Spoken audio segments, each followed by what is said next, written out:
So in this video, I'm going to talk about the business process flow within Microsoft Dynamics 365 Sales, specifically when to use it and specifically when not to use it. So let's go into the system. I'll show you what I mean by the business process flow. So this applies typically where you've got a record that represents some sort of process. So the common ones are sort of out of the box with business process flow are leads, opportunities, and cases. I guess those are the standard ones within the system. But you can add a business process flow to pretty much any record type within CRM if you want to, if that's going to be helpful for you to do that. So let's just explain what the business process flow is. So I'm in the opportunities area here, and that's a good example of it. So if I just open up one of these opportunities, it's this bar across the top here. And you can see what I've got is a series of steps or stages, in this case qualify, develop, propose, close. And then you can see which steps I've completed by the tick and which step I'm at the moment by the, I don't know whether it's a little target or whatever, but you can sort of see where we've reached on the process visually. But if I just click on one of these, you can see that I've got a series of fields that the system is saying to me should be completed as part of this stage. And so those are the fields for the qualify stage. I can see the fields for the develop stage. I can see the fields for the propose stage. I can see the fields for the close stage. So effectively, for each stage, I can define a set of fields that we would expect that user to be filling out as they went along. Now, when we have a field here, it can also be in the main view as well. It can be in two places. So if I populate it in the main view, it populates it within the process bar. If I populate it within the process bar, it populates it within the main view. Now, even more powerfully, what you can do is set these fields within the business process flow to be mandatory. Now, not traditional mandatory fields. We're familiar with mandatory fields in terms of record creation. We can't create a record unless we put certain fields in. Those normally represented by red asterisk within the system. But the business process flow allows us to do something slightly different. And that is we can have mandatory fields when we move between stages, not just on record creation, because the point of record creation, we might not know some of the things we need to know halfway through the process or three-quarters of the way through the process. But what it means is I can't move from one stage to another without filling in those mandatory fields. And that brings an enormous amount of power. So there's two key reasons for using business process flows in my view. Before I go on to that, just to say that if you are using Microsoft Dynamics 365 for Sales and you feel perhaps you're not getting as much out of it as you might want to, and you want some guidance on best next steps, then feel very free to reach out. I'll put some links in the description below. Always happy to have a chat to people about their particular situation.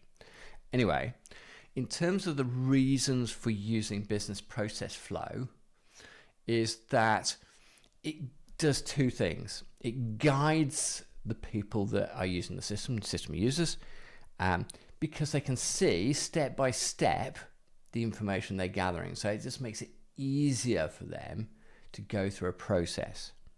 And the second element is, I guess, a control one. You know, we might want to control the process so that we understand exactly where people have reached in that process. They're not jumping ahead. There's not somebody that's in the contract negotiation stage and they haven't sent out a proposal at this stage. We can start to control from that viewpoint. But there may be all sorts of different compliance aspects to it. We might want people to sign off pricing. There might be, anti-money laundering requirements. There may be all sorts of sort of mandatory steps that we need people to fill out before they can complete a process. So it gives a lot of power from a control viewpoint. So that's when to use it. In terms of when not to use it, I think it's just as simple as if there is no benefit to guiding people, because perhaps it's not a process at all, or it's a very unstructured process that can be completed all sorts of different ways, if there's no reason to do it from a guidance perspective, if there's no reason to do it from a compliance perspective, then there really is no point adding it. That is caught up, because it's reasonably intuitive. I mean, this has been around with Dynamics for a while, and previous versions were not as intuitive as this. But I think for the average user, just seeing that bar there and being able to instantly grasp what it is, I don't think that's going to happen. So it adds a degree of complexity to the interface that you probably don't ideally want. So that's one element. So unless it's going to generate, there's a reason for doing it, there's a benefit to it, don't have it there.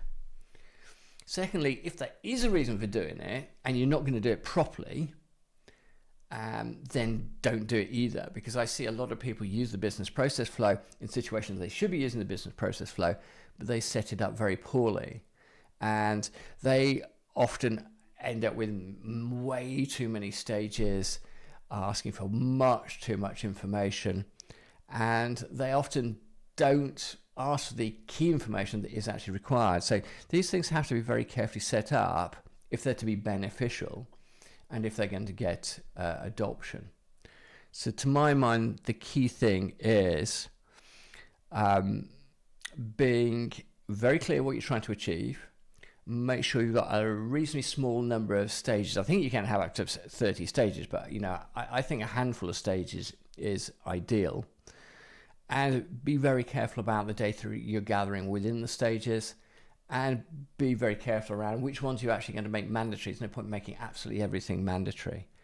And when you're creating these, make sure you involve in the teams that are actually going to be using it. Make sure it's not just something that the IT team have developed because they think that's what the users are going to need. Involve the users and make sure that we are delivering something that's going to yield some benefit. Anyway, hopefully that's a helpful introduction to the business process flow, when to use it, why you might want to use it, and when not to use it. This is one in quite a range of videos we've done on Microsoft Dynamics 365 for Sales, so please feel free to check out the rest of the channel. But thank you very much for your time today, and hopefully see you again soon.